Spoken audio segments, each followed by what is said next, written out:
led to another to where by 1995 I had my own radio show. And as I say, the rest of it's history. Okay, great. Thank you, John. You're welcome. Diane B., you've got a question.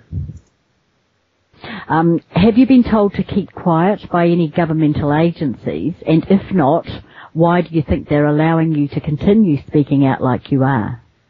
Well, if I was Professor Harrington, the supervising astronomer of the United States Naval Observatory, talking about Planet X, I'd probably be dead. But I'm not. When I was in the Army, speaking out about the Vietnam War, this was I was very young. I was only, 21 years old. The men I was working with in the Special Forces, most of them, my commanding officer, Colonel Johnson, he when I met with him the day before I got discharged, he said, "John, I've got a son your age." These men all had 15, 16, 18 years invested in the Army in this career, looking towards a pension and retirement. They could not jeopardize what they'd spent their lifetimes working towards to speak out and do the right thing. It just, for them, it wasn't worth it, and they knew it wouldn't change anything, which of course it wouldn't change anything. I, on the other hand, I was 21 years old. I was not going to make a career of the Army. And they all knew what I was doing, and none of the Green Berets I worked with, not a single one said, "Moore, we don't want you doing that. Moore, you're doing the wrong thing."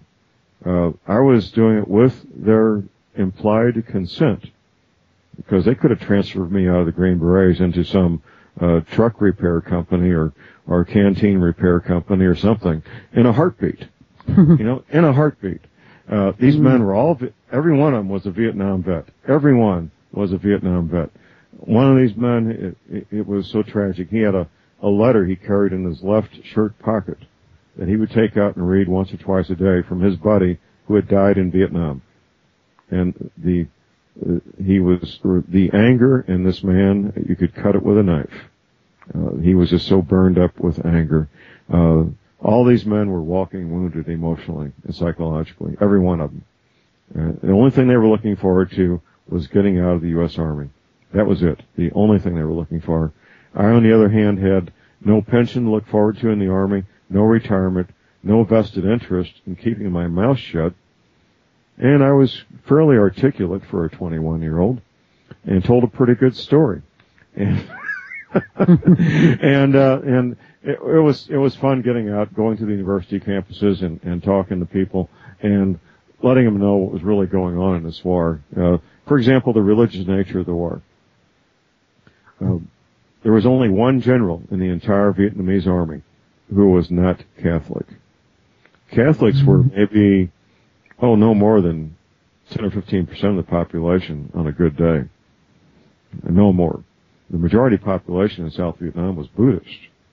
And the French came there in the 1860s, and Vietnamese people figured out pretty quick that if they converted to Catholicism and took up with the French, they would get well-paying jobs and get good educations and have positions of trust and respect within their communities, working for the French colonial government.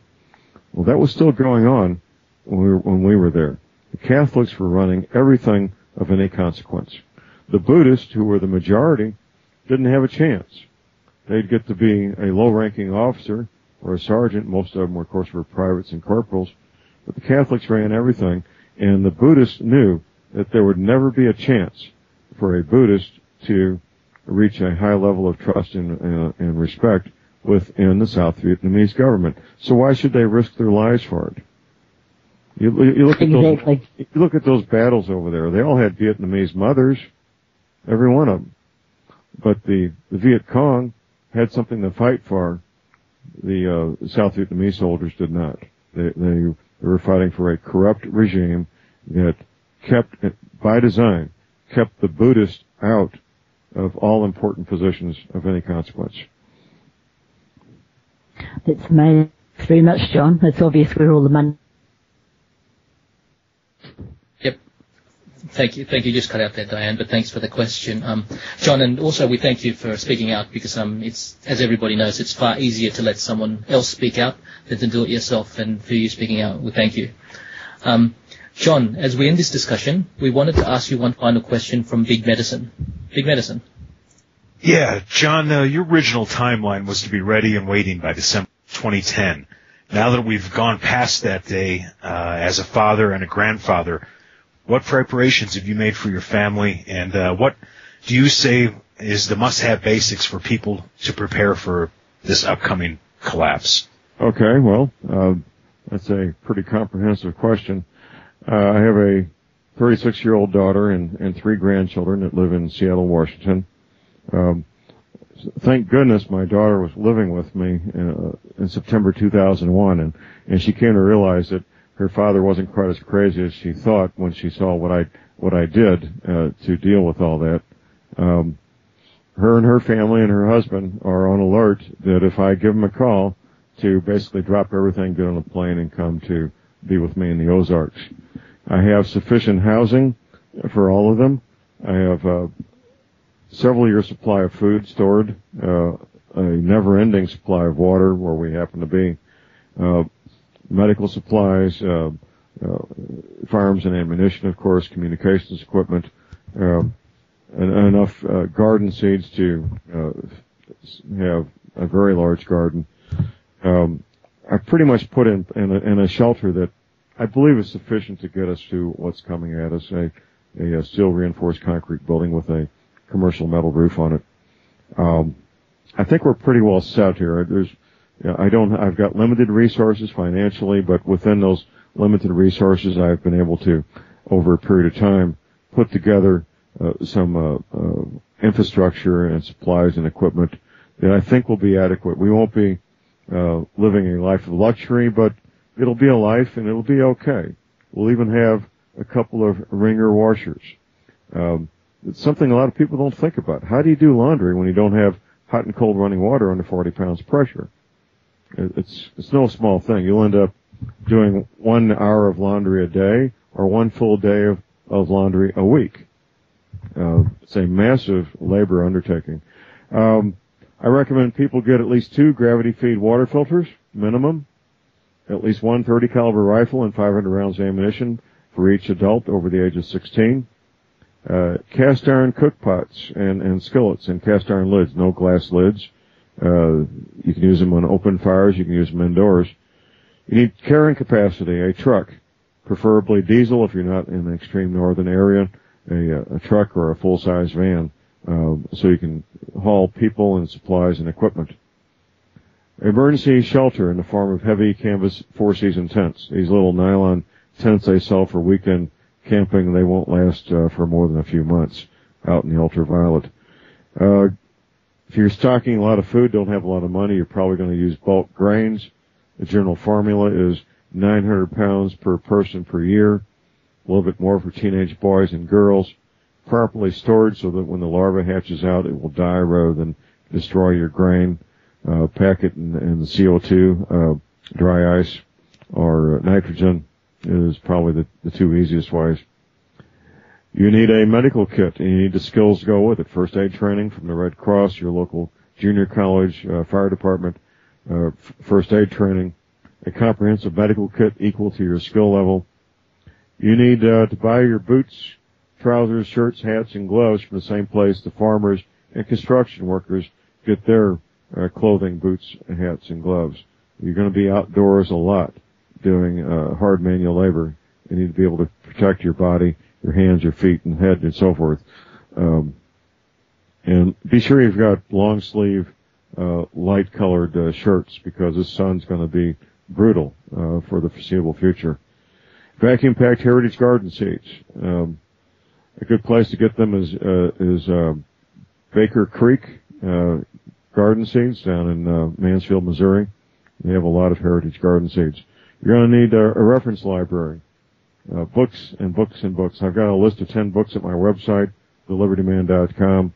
A couple of books I recommend. They're Dare to Prepare by Holly Deyo, Dare to Prepare by Holly Deyo, and the other one is Making the Best of Basics by James Stevens with a V. James Stevens, Making the Best of Basics. I like to recommend Plan B for transportation, a paratrooper bicycle. I do offer those on my website. They're full-size folding bikes, a lot better than walking. Communications. You need to be able to intercept all the local emergency services, fire department, police department, sheriff's department, so you'll know in real time what's going on rather than guessing. One of the things you'll find out if you're in a serious situation and you don't know what's going on, your mind will take you to the worst possible scenario instantly. You need a good quality scanner, a Uniden Bearcat scanner to intercept those frequencies. You need the skills of a ham radio operator to talk to your loved ones when the phones won't work.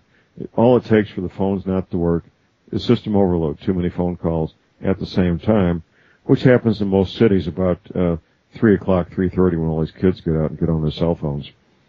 And last but not least, a good quality radiation detection device. We were talking about that a few hours ago on Dr. Deagle's show, and I was saying this is not a test. This is not a test. We have radiation going to the atmosphere right now in Japan. It could be in the United States as quickly as 2 days from now. We don't know how much. It's unknown at the moment, but we do know it will be there. Radiation detection equipment, nutraceuticals to displace the radiation from your thyroid especially. That's where radiation accumulates more quickly and more readily is in your thyroid. You need the right nutraceuticals to do that and take care of that. So that's a quick outline there, sir. And obviously it's real basics. I was in the Philippines 3.5 years ago doing this presentation on No Need for Panic. I was at the home of the former president of the Bank of the Philippines. Very gracious people, very wealthy people. We were about 2,000 feet above sea level overlooking the ocean. There were several islands out in front of us. And we were in question and answers like we're doing here. And my host, they said, John, who's going to survive this thing? I pointed to the next island over, a very lush tropical island. I said, here's who's going to survive this. Those barefoot peasants over there on that next island. They had machetes, cast iron cook pots, grass huts, and not much else. Because you know their lives aren't going to change. And my host got real quiet. Because they knew their lifestyle, which was very luxurious, was dependent on two things.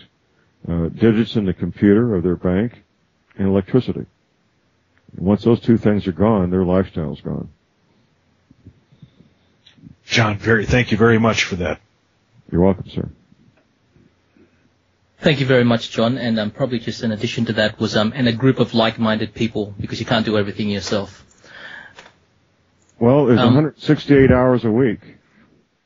Somebody's going to have to be awake all night, every night. Correct. That's right. Oh yes.